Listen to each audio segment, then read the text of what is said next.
अरे नालायकांनो, कुठं नेऊन ठेवलाय महाराष्ट्र माझा असं म्हणायची वेळ आलेली आहे. अरे बाबांनो, कोणत्या दुनियेमध्ये तुम्ही जगत आहात? थोड्याफार लाजा बिजा काही आकला बिकला काही तुम्हाला शिल्लक आहेत की नाही? अरे पार लाजा पार नाकाला तुम्ही गुंडाळून ठेवलेले आहेत.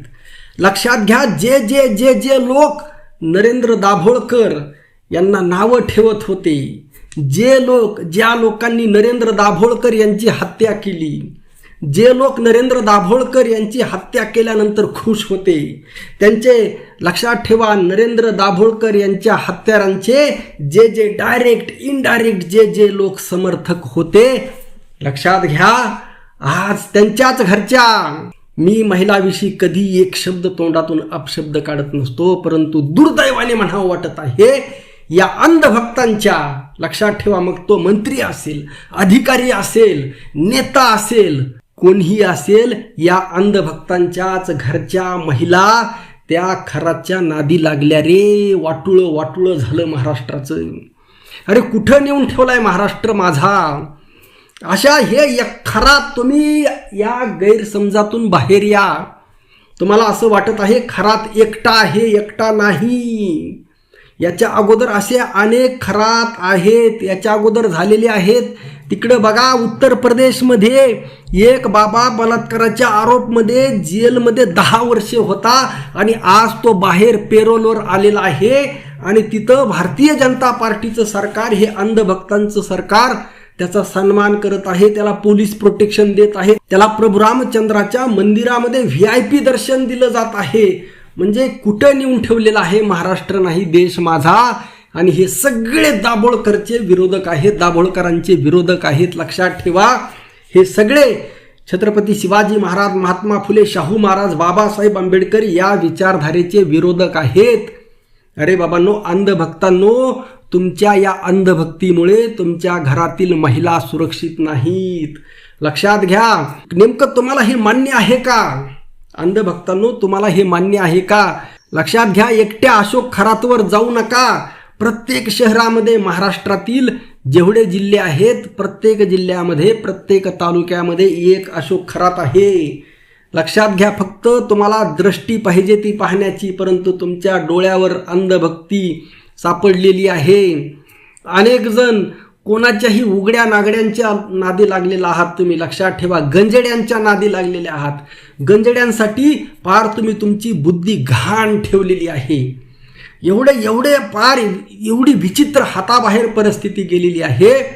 आज एकंदर 90% समाज, लक्षात घ्या, साधा सुद्धा नाही. आणि याला ना जातीचं बंधन आहे, ना वर्णाचं बंधन आहे. उच्चवर्णीय असेल, खालच्या वर्णाचा असेल, मधल्या वर्णाचा असेल, कोणत्याही वर्णाचा असेल, जो या अंधभक्तीच्या गराड्यामध्ये, या अंधभक्तीच्या जाळ्यामध्ये अडकलेला आहे, ते सगळेच्या सगळे यामध्ये अडकलेले आहेत. त्यामुळे तपासा, प्रत्येकाने आपापलं घर तपासा.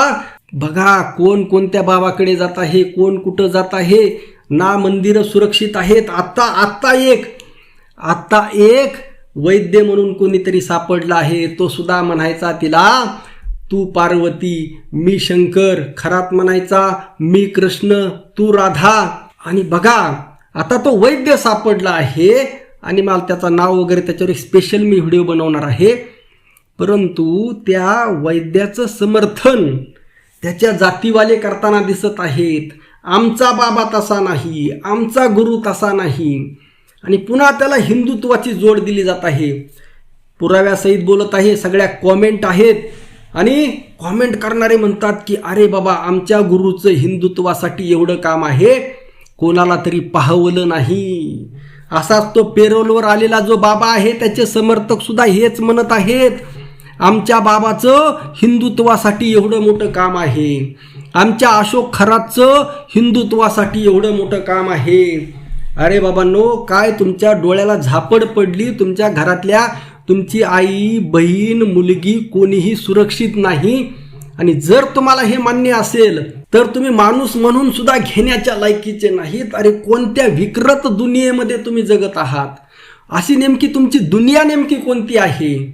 लक्षात ठेवा, या इतक्या माणूस इतक्या खालच्या थराला इतक्या खालच्या थराला मी म्हणतो की एखादा हिंस्त्र पशु सुद्धा जाणार नाही. लक्षात ठेवा, इतक्या खालच्या थराला एखादा तो मी म्हणतो लादेन सुद्धा बरा, इतक्या खालच्या थरीला तुम्ही गेलेला आहात अंधभक्तांनो. अरे कोणत्या, तुम्हाला जर माय कळाना, बहीण कळाना, बायको कळाना, त्यांची इज्जत जर तुम्हाला जर कळाना, आणि ते वासनांद लोक तिथं बसलेले आहेत, त्यांच्यावर टपोरे डोळे ठेवून, गळ्यात माळा घालून आणि पोटात काळ, टिळा टोपी घालून माळा. तुकाराम महाराज म्हणतात, म्हणती आम्ही साधू दया धर्म चित्ती नाही, ते जाणावे भोंदू.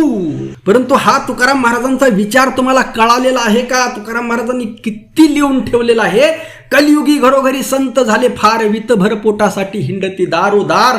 बाबांनो, तुम्हाला हे गळ्यामध्ये माळा बिळा घालणारे लोक तुम्हाला संत वाटत असतील, परंतु हे संत नाहीत.